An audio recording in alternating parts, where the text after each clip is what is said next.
हाय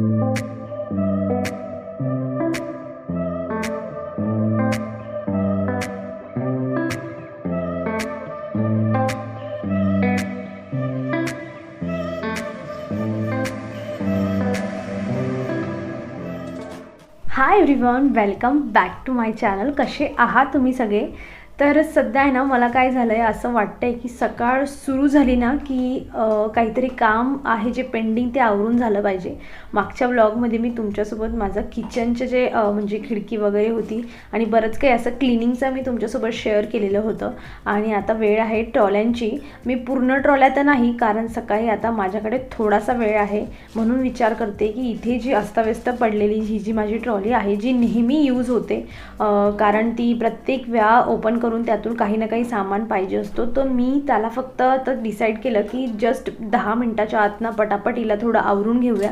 आणि जर काही घाण असली तर मग ती पण सगळी क्लीन होऊन जाईल. आणि अशाच पद्धतीने जो आहे टायमाचा जो सदुपयोग आहे तो केला जाऊ शकतो.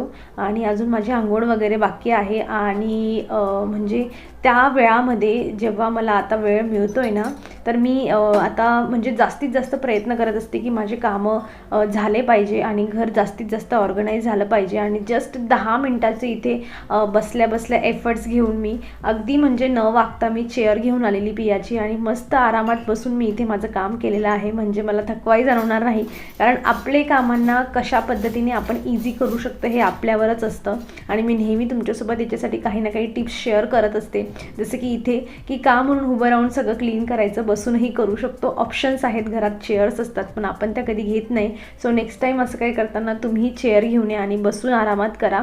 आणि हे माझ्याकडे जे काय IKEAचे जार होते ना, तर ते वेगवेगळ्या ट्रॉलींमध्ये मी ठेवलेले होते आणि ते खूप जास्त हेवी आहेत, त्यामुळे मी सगळ्यांना जमा करून व्यवस्थित भरून मी त्यांना खालच्या ट्रॉलीमध्ये ठेवलेले आहेत, जेणेकरून हेवी होणार नाही. आणि हे काम माझं इथे झालेलं आहे.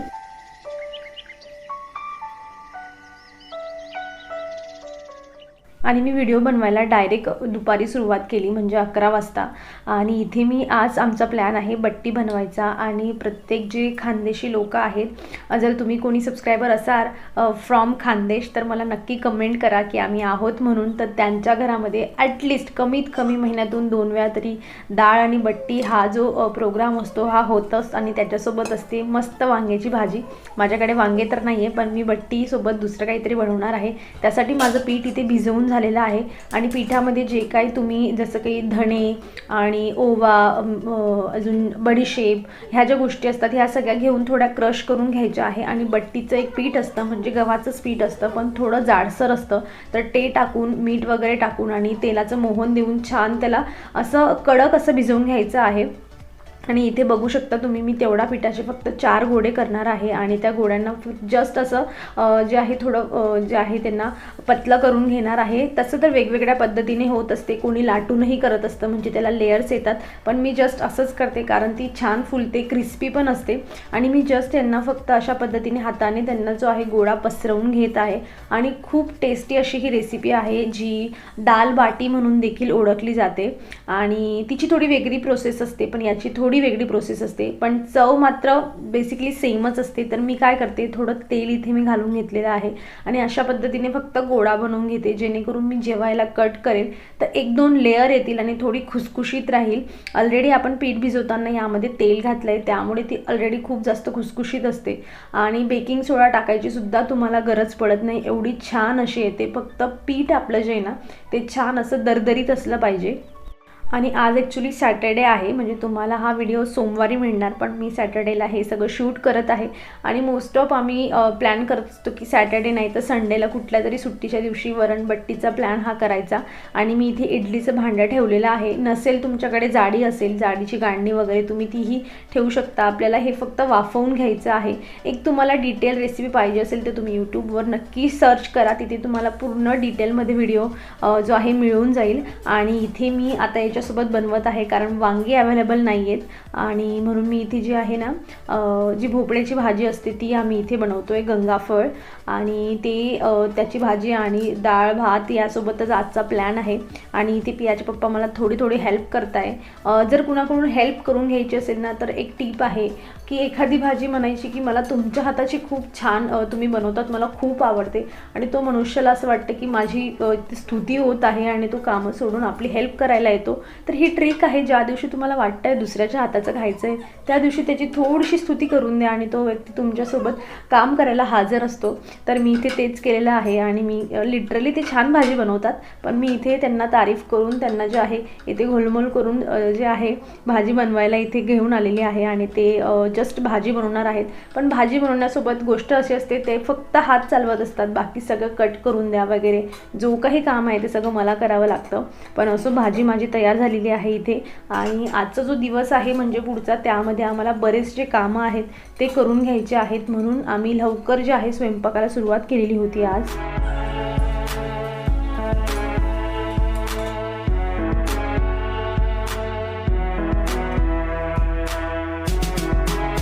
आणि बट्टीसोबत ना फोडणीचं वरणच खूप छान लागतं, त्यामुळे नक्कीच फोडणीचं वरण तुम्ही करा बट्टीत, जर तुम्ही बट्टीचा प्लॅन करत असणार तर. सो मी इथे जस्ट कढई वगैरे ठेवलेली आहे आणि त्यामध्ये जे आपले नॉर्मल तडका द्यायचा असतो की मिरची लसूण वगैरे हे मी घातलेलं आहे आणि जे कांदा वगैरे परतून घेतलेला आहे थोडा, आणि मस्त त्यामध्ये शिजवलेली डाळ घातलेली आहे आणि इथे माझं वरण जे आहे तयार झालेलं आहे. आणि आम्हाला ॲटलिस्ट 12 वाजेपर्यंत जे आहे स्वयंपाक तयार करून ॲटलिस्ट जेवण झालं पाहिजे असा प्लॅन तर आहे. लेट्स सी काय होतं आहे.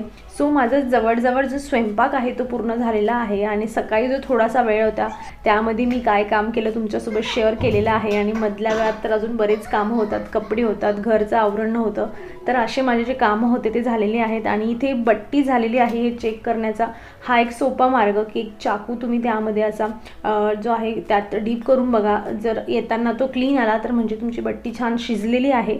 आणि इथे मी यांना काढून घेते आणि यांना थोडं अजून जास्तच क्रिस्पी बनवायचे असतील तर बट्टी काढल्यानंतर ॲटलिस्ट 10 मिनटं त्यांना साईडला ठेवून द्या, म्हणजे थोडे गार होऊ द्या. गार झाल्यावर ना ते अजून जास्त क्रिस्पी होतात. आणि इथे मी लगेच साईड बाय साईड जे आहे भात बनवायला सुरुवात केलेली आहे. आणि 3 गॅसचा हाच एक फायदा आहे. आणि मी खूप दिवसापासून जी माझी इच्छा होती की पटापट काम व्हावे, जेणेकरून जो स्वयंपाकाचा वेळ असतो ना तो माझा वाचावा. कारण काय व्हायचं की गॅसचे 2 बर्नर तर फुल असायचे पण मी रिकामी असायची, कारण की माझ्याकडे तर ऑप्शनच नाही आहे, 2च बर्नर आहेत. तर अशामुळे काय व्हायचं की खूप घाई गडबड व्हायची. आणि जेव्हा पिया स्कूलला जायची ना तेव्हा तर खूप जास्त गडबड व्हायची, कारण की ब्रेकफास्ट बनवा आणि टिफिनही बनवा, पण तेव्हा माझ्याकडे नव्हता. आणि मी इथे बट्टी माझी कट करून झालेली आहे. आणि तुम्ही जर लेअरची बट्टी बनवली ना तर ती पण खूप छान येते, तिला खूप छान लेअर्स येतात जर तुम्ही तिला लाटून तेल लावून मग तिची पूड बनवली तर. पण अदरवाईज ही पण आहे, तुमच्याकडे 2 ऑप्शन आहेत. तुम्ही इंटरेस्टेड असाल तर नक्की एकदा तरी बट्टी ट्राय करा. आणि त्यासोबत वांग्याची भाजी, मग बघा काय चव येते. आणि इथे काय ना मी पूर्ण डीप फ्राय करून घेते. तुम्हाला डीप फ्राय करायचं नसेल, तेल अवॉइड करायचं असेल तर इथे ऑप्शन आहे, थोडं तेल टाकून तुम्ही जस्ट त्याला जे आहे भाजून घेऊ शकतात, तशी टेस्ट खूप छान येते. आणि इथे जे आहे माझा पूर्ण स्वयंपाक माझा झालेला आहे. आणि आता थोड्याच वेळात जेवण केल्यानंतर बरेच प्लॅन आहेत ते तुम्हाला पुढे व्हिडिओमध्ये बघायला मिळतील. तोवर आम्ही आमचं जेवण एन्जॉय करतो आणि तुम्ही माझी डिश एन्जॉय करा.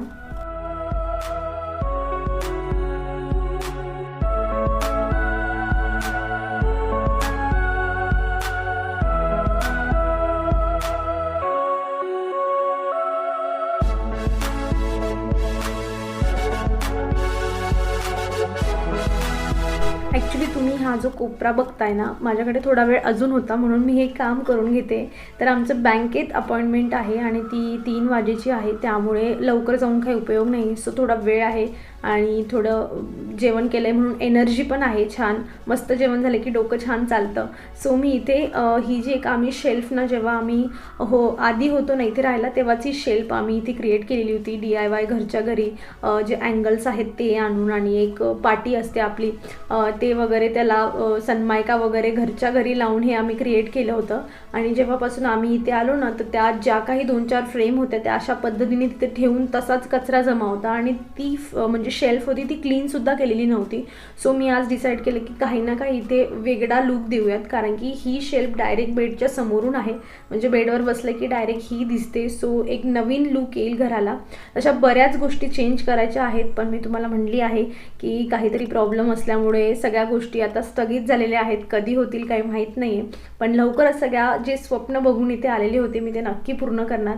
आणि एक नॉर्मल जे होतं ना, मी सगळं सेटअप असा करून दिला आहे. एक मी लाईव्ह जे प्लांट आहे इथे ठेवलेलं आहे, कारण जिवंत प्लांट ठेवणं म्हणजे खूप जास्त तिथून छान अशा वाईब येत असतात. आणि हा माझा छोटासा कॉर्नर इथे छान माझा डेकोर करून झालेला आहे.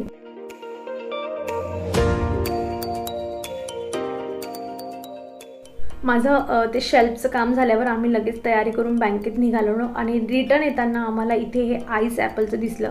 ॲक्च्युली असे बरेच व्हिडिओ जे होते ना मी बघितले होते की आईस ॲपल कट करून खूप छान असतं, असं असतं तसं असतं. सो म्हटलं चला आज ट्राय करूयात. आणि पियालाही मूड होता, ती म्हणली की मम्मा घेऊयात म्हणून. सो हे काहीतरी म्हणजे 3 म्हणजे त्याच्या एक ॲपल कट करून त्याला जे म्हणतात ते नारळासारखं दिसतं, त्याच्यामध्ये 3 असे वेगवेगळे छोटे छोटे जे भाग असतात ते निघतात आणि ते 50 रुपयाचे 3 असे देत होते. सो ते आम्ही घेतलेले. म्हटलं ट्राय करूयात कसं आहे. आणि थोडंसं त्यात पाणी असतं आणि त्याची टेस्ट म्हणायची ना तर असं समजा की तुम्ही जे नारळाचं पाणी आणि जे ॲपल असते ते मिक्स करून तुम्ही जर त्याचं ज्यूस बनवून त्याचं तुम्ही फ्रीजमध्ये ठेवलं आणि थंडगार जर तुम्ही पिलं तर कसं लागेल ना, तर तशी ही टेस्ट असते. आय होप मी जे तुम्हाला डिस्क्राईब केलं आहे ते तुम्हाला समजलं असेल. सो ॲपल आणि जे नारळाचं पाणी आहे त्याला मिक्स करून जी टेस्ट येते ना, तर तशी त्याची टेस्ट असते.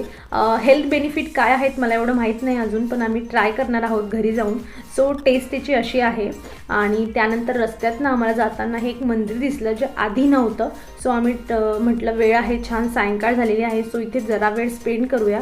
आणि हे होतं खंडोबाचं मंदिर. आणि आता आम्ही अजून आत्तापर्यंत जेजुरीला वगैरे गेलेलो नाही आहेत. सो इथूनच खंडोबाचं दर्शन घेऊयात. आणि आम्ही इथे थांबलेलो आणि खूप शांतता होती. आणि कुठल्याही मंदिरात गेलं ना की मनाला खूप शांतता वाटत असते. मग ते कसलंही मंदिर असो, आजूबाजूचा एरिया कसाही असो, तिथे गेल्यावर माहीत नाही तिथली वाईब काय असते, पण कुठल्याही मंदिराची वाईब जी असते ना खूप पॉझिटिव्ह शांत अशी वाईब असते.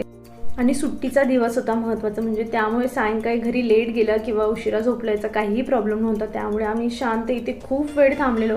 पियाही खूप तिची एकटी खेळत होती आजूबाजूच्या परिसरामध्ये. आणि आम्हीही खूप जास्त एन्जॉय जे आहे आजचा दिवस केलेला आहे विथ माझी वट्टीची रेसिपी. तुम्हीही एन्जॉय केलेला असेल मी अपेक्षा करते. आणि आजचा हा माझा व्हिडिओ मी इथे संपत आहे. अपेक्षा करते की तुम्हाला हा व्हिडिओ आवडला असेल. आणि जर कधी आवडला असेल तर नक्की याला लाईक करा, तुमच्या मित्रमैत्रिणींसोबत शेअर करायला विसरू नका. आणि अशा छोट्या मोठ्या झुटूक टिप्स बघण्यासाठी माझ्या चॅनलला सबस्क्राईब केल्याशिवाय अजिबात जाऊ नका. माझी फॅमिली एक्सटेंडेड झालेली आहे, म्हणजे 500 सबस्क्रायबर झालेले आहेत आणि लवकरच खूप मोठी होणार आहे. आणि त्या मोठीमध्ये मला असं वाटतं की तुम्ही सगळ्यांनी सामील व्हावं, जे कोणी माझे व्हिडिओ बघतायत त्यांनी. सो मी अपेक्षा करते की तुम्ही नक्की सबस्क्राईब करणार. तर आपण भेटूया पुढच्या अशाच इंटरेस्टिंग व्हिडिओमध्ये. तोवर तुम्ही स्वतःची काळजी घ्या. So take care friends and bye.